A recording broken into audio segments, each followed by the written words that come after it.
സ്വാഗതം പേജ് 10 സ്റ്റോറീസിലേക്ക്. ഇറാനെ കുറിച്ചുള്ള പേടി കാരണം നെതന്യാഹുവിന് ഇരിക്കപ്പുറതിയില്ല. ഇറാൻ ആണവശക്തിയായി മാറുമോ എന്നതാണ് നെതന്യാഹുവിൻ്റെ ഏറ്റവും വലിയ പേടി സ്വപ്നം. അങ്ങനെ ഉണ്ടായാൽ ഇസ്രയേലിൻ്റെ നിലനിൽപ്പിനെ തന്നെ അത് ബാധിക്കുമെന്നാണ് നെതന്യാഹുവിൻ്റെ പേടി.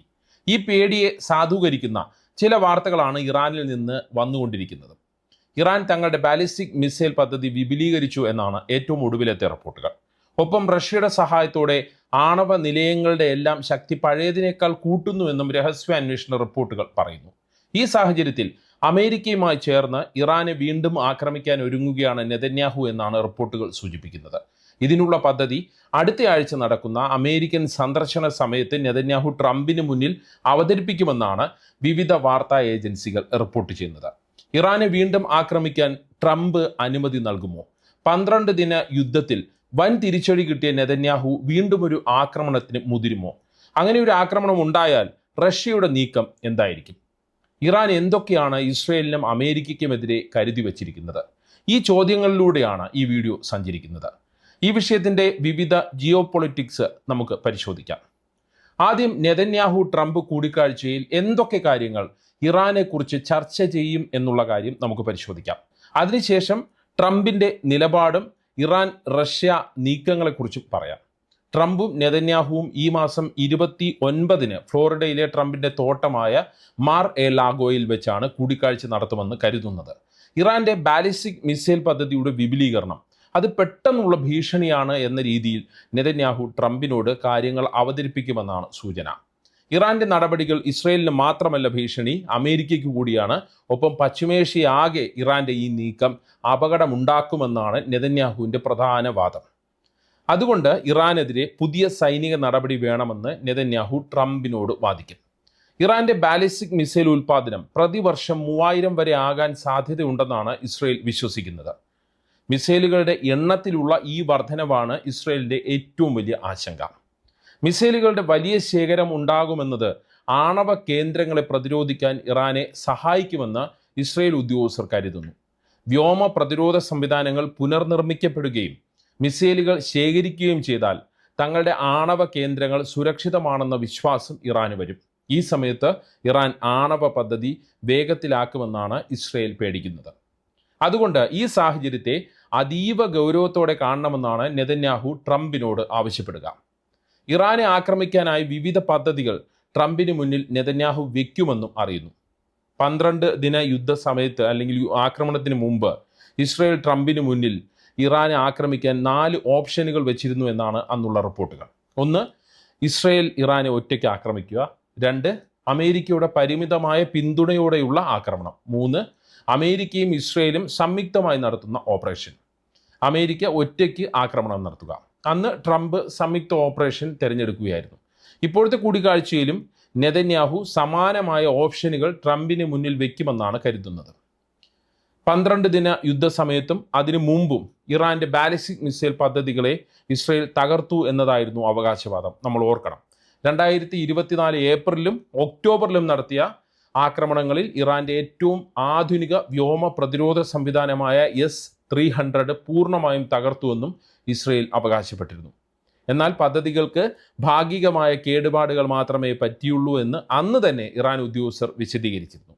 ഇപ്പോൾ റഷ്യയുമായി ചേർന്ന് പെട്ടെന്ന് തന്നെ ബാലിസ്റ്റിക് മിസൈൽ പദ്ധതിയും മിസൈൽ പ്രതിരോധ സംവിധാനങ്ങളും വിപുലീകരിക്കാൻ ഇറാന് കഴിഞ്ഞുവെന്നാണ് മൊസാദ് പോലെയുള്ള രഹസ്യാന്വേഷണ ഏജൻസികളെ ഉദ്ധരിച്ചുള്ള വാർത്തകൾ.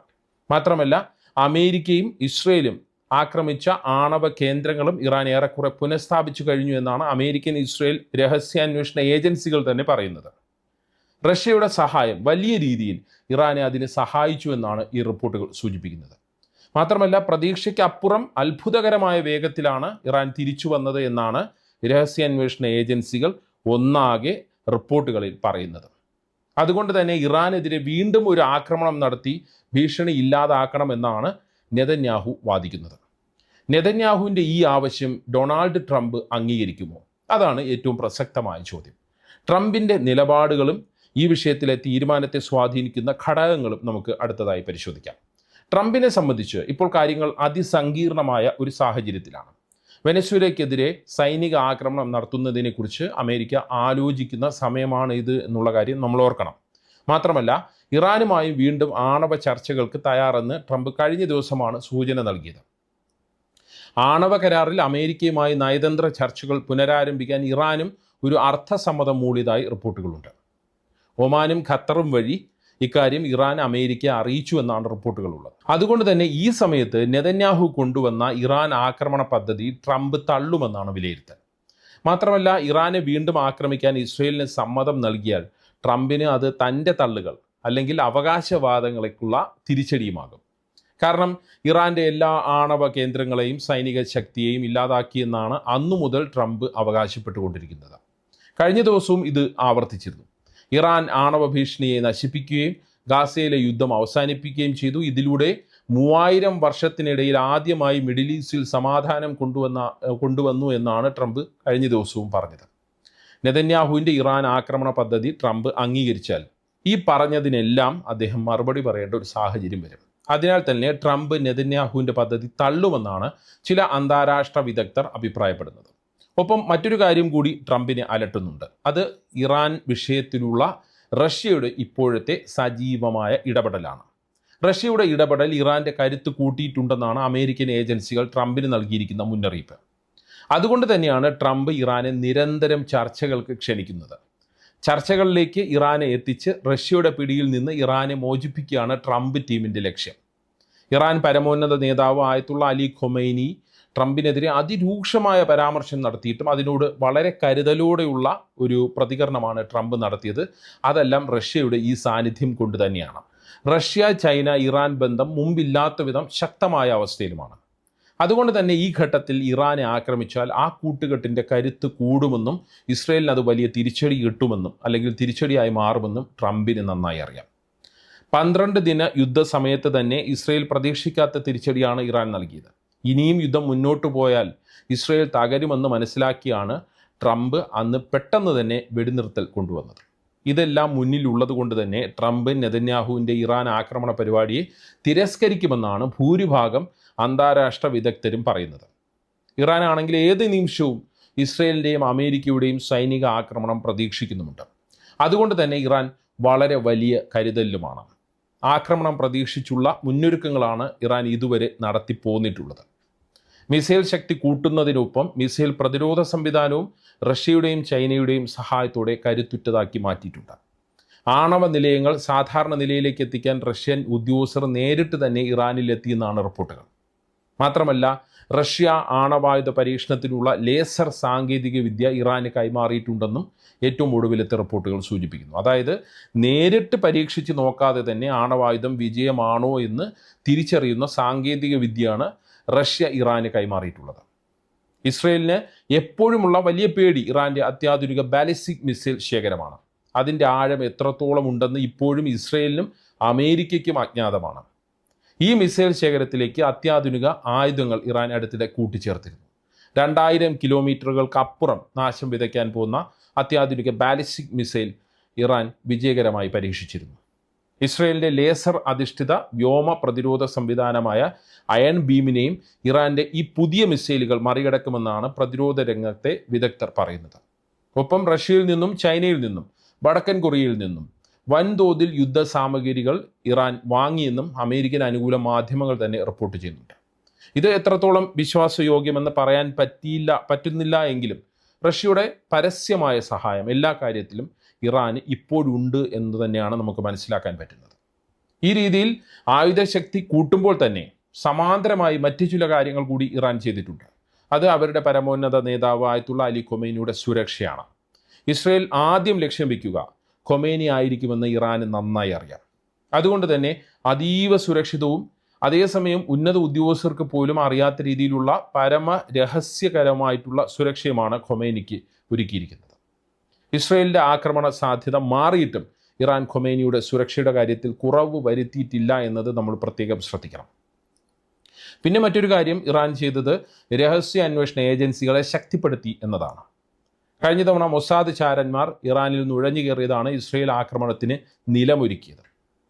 കൃത്യമായി ഉദ്യോഗസ്ഥരെയും സ്ഥലങ്ങളെയും ഇസ്രയേൽ ആദ്യഘട്ടത്തിൽ ലക്ഷ്യമിട്ടത് ഇറാനിൽ തന്നെയുള്ള മൊസാദ് ചാരന്മാരെ ഉപയോഗിച്ചായിരുന്നു.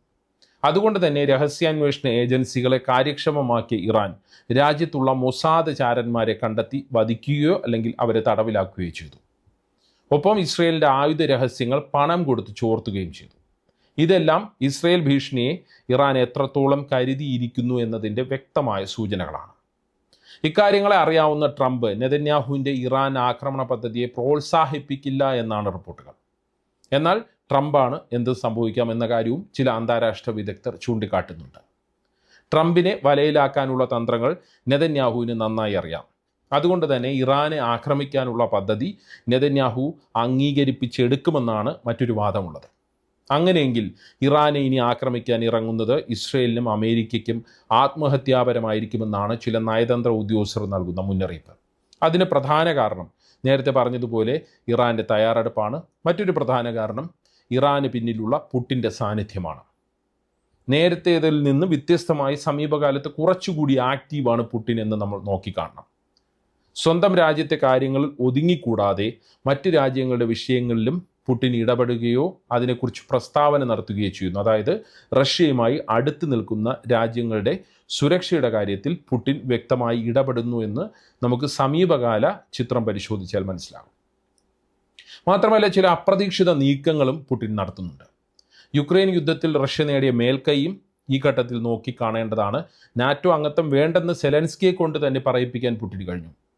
ഇതെല്ലാം കൊണ്ട് തന്നെ അമേരിക്ക ഇസ്രയേലിനായി ഇറങ്ങിയാൽ ഇറാനായി പുടിനും ഇറങ്ങാനുള്ള സാധ്യതയും തള്ളിക്കളയാൻ കഴിയാത്ത അവസ്ഥയാണ്. അതിനാൽ ഇസ്രയേലിൻ്റെ ഇപ്പോഴത്തെ നീക്കം അല്ലെങ്കിൽ ട്രംപിന് മുന്നിൽ വയ്ക്കുന്ന ആവശ്യം പ്രവചനാതീതമായ രീതിയിലേക്ക് കാര്യങ്ങളെ കൊണ്ടുപോകുമെന്നാണ് നയതന്ത്ര രംഗത്തുള്ള അന്താരാഷ്ട്ര വിദഗ്ധരെല്ലാം നൽകുന്ന മുന്നറിയിപ്പ്. എന്താണ് ഈ വിഷയത്തിൽ നിങ്ങളുടെ അഭിപ്രായം? കമൻറ്റ് ചെയ്യുക. പേജ് 10 സ്റ്റോറീസിലെ വീഡിയോകൾ വാട്സപ്പിൽ കിട്ടാൻ കമൻറ്റ് ബോക്സിലുള്ള ലിങ്കുകൾ ക്ലിക്ക് ചെയ്യാം.